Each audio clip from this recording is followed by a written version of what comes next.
Bonjour les amis, ravi de vous retrouver. Nous sommes le jeudi. Salut tout le monde, le jeudi 9 juillet 2026. La chaleur persiste et signe et signe et signe et ça continue. Et ça remonte même au-dessus, vraiment au niveau de la Lorraine, hein. Hier c'était encore très ventilé, un temps très agréable et des températures raisonnables, hein. On n'avait rien à dire hier. Mais aujourd'hui, ben, il faut faire avec température qui remonte parce que pour l'instant, les vents vont faiblir, hein, sur la France, hein, en particulier sur les régions du nord-est. Et il y aura encore un peu de vent en Méditerranée. Donc attention aux incendies. Je dis déjà bravo aux pompiers, hein, aux bombardiers qui arrivent à maîtriser certains incendies. Et malheureusement, un jeune est décédé et d'autres blessés. Tout ça, c'était quand même des foyers qui se multiplient dans le midi de la France, dans le Var, un peu partout. Est-ce que c'est vraiment criminel ou pas? Voilà, on sait qu'il y a une histoire d'urbanisation pour acheter des terrains pour construire. Il y a énormément de choses incroyables. Je savais pas qu'en France, il y avait aussi autant de fous autour de nous, parce que tout est vraiment, c'est affolant. Entre jeter les mégots, entre vouloir faire parler de soi, en allumant les feux en tant que pyromane, et j'en passe, ça devient infernal. Alors, il y a eu une question qui m'a été posée.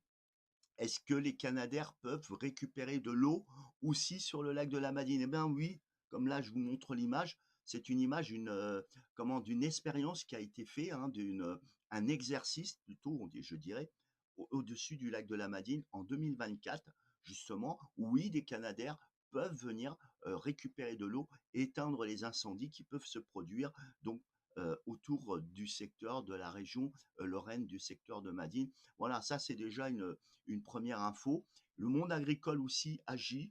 Il y a eu des interventions et bravo à eux qui viennent avec leurs citernes de l'huisier qui remplissent de l'eau et qui vont aider des départs de feu dans les récoltes ou d'autres pour maîtriser et aider les pompiers.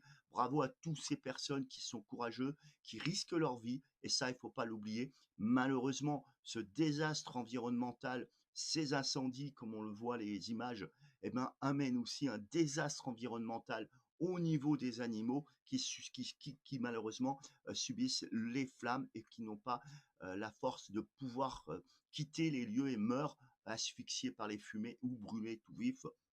Et en plus, cette sécheresse qui s'aggrave provoque des extinctions en pagaille de poissons. C'est vraiment critique de chez critique. Donc, il y a une question qui m'a été posée. Est-ce qu'on aura des vigilances rouges?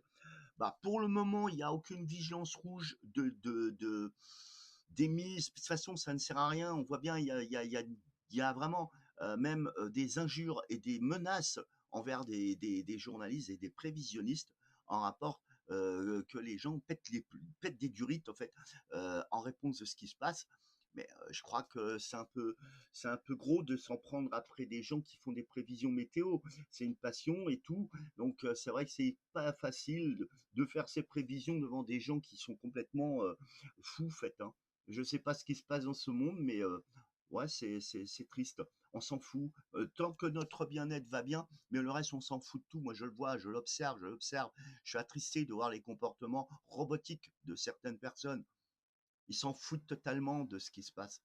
C'est pour eux, on s'en fout tant que l'eau coule au robinet, que leur piscine est pleine, que leur jardin brille. Moi, je vois même des gens, et je le dis, hein, et je suis triste, hein, on est en restriction, enfin tout au moins, il faut pas arroser les jardins, voilà. Le préfet a déclaré la sécheresse. Eh ben, il y en a, ils le font le soir. Enfin, l'incivilité, c'est effrayant. Après, on se plaint que ah oui, mais ça coûte trop cher. Ouais, ben oui, ben voilà, qui sème récolte, hein. Moi, je suis attristé de l'être humain, quoi, en fait, hein. Et je mets pas tout le monde dans le même sac. Bon, en tout cas, quoi qu'on dise aujourd'hui, l'anticyclone, ni vu ni raison, c'est pas éliminé, le coco. Mais il est là. Les dépressions circulent toujours à l'est. Et puis nous, on se retrouve dans ce genre de col barométrique, donc pas de vent, hein. Aujourd'hui, presque pas. Un petit peu en Méditerranée, comme là, je vous ai montré la carte, et puis je vous la repasse. Et puis on a cette goutte froide qui se met en place, et la chaleur qui résiste encore un petit peu sur l'ensemble du pays, hein, qui résiste oui, bah oui, elle résiste. Elle c'est toujours un peu plus frais en allant vers les régions de Hauts-de-France, de la Lorraine. Et demain, eh ben, ça monte d'un cran, hein. Cette fois-ci, on rigole plus. C'est possible, hein, que la vigilance rouge se mette en place dans les jours prochains, parce que le vendredi 10, qu'est-ce qu'on voit? Bah, toujours l'anticyclone, il se réfugie au niveau de l'Atlantique, au niveau de la Norvège, tous les coins là, enfin bref. La dépression qui est ici, qui continue à tournicoter, à arroser, à être tonale sur ces régions-là. Et nous, on a quelques foyers orageux qui vont se développer comme ce jeudi, mais c'est surtout à partir de demain que les foyers orageux se multiplieront et pourront être virulents, faisant du surplace, provoquerait de fortes précipitations à inonder, qui pourraient inonder ici ou là. Donc prudence, hein, sur ces régions à partir de demain. Et l'Espagne aussi pourrait subir des assauts orageux. Et on voit que la chaleur remonte de plus en plus, hein. Donc voilà, c'est parti. Même si on voit quelques zones un peu plus faibles, mais voilà, la chaleur, elle est bien présente, même s'il y a un petit peu d'accalmie. Profitez bien parce que le week-end, le grand week-end du 14 juillet, donc samedi 11, multiplication des menaces orageuses entre vendredi et samedi, ça je vous le disais tout de suite là, et ben ça continuera. On aura des salles orageuses qui feront pratiquement du surplace et même aux alentours des montagnes, il y aura dans les plaines, hein, des risques orageux ici ou là. Ça pourrait remonter un petit peu vers les terres, mais voilà, c'est surtout dans les massifs à la Suisse, à l'Aubette italienne, au Porto Méditerranée, dans les régions-là, que les orages se feront entendre. Et ils pourraient être malheureusement violents. Et oui, avec la chaleur qu'il va avoir, on gagne encore quelques degrés de plus. Ça commence à rosir. Et oui, le samedi 11 pourra avoir des températures qui seront bien au-dessus de 35 degrés. Le dimanche 12, eh bien, écoutez, les orages se dissiperont un petit peu. On a notre goutte froide qui s'organise un petit peu. Un flux de nord-est, donc un petit peu plus de vent reviendra. Donc prudence pour les risques d'incendie, hein. Ça, c'est répétitif, hein, mais il faut le dire. Malheureusement, on voit ce qui se passe, hein.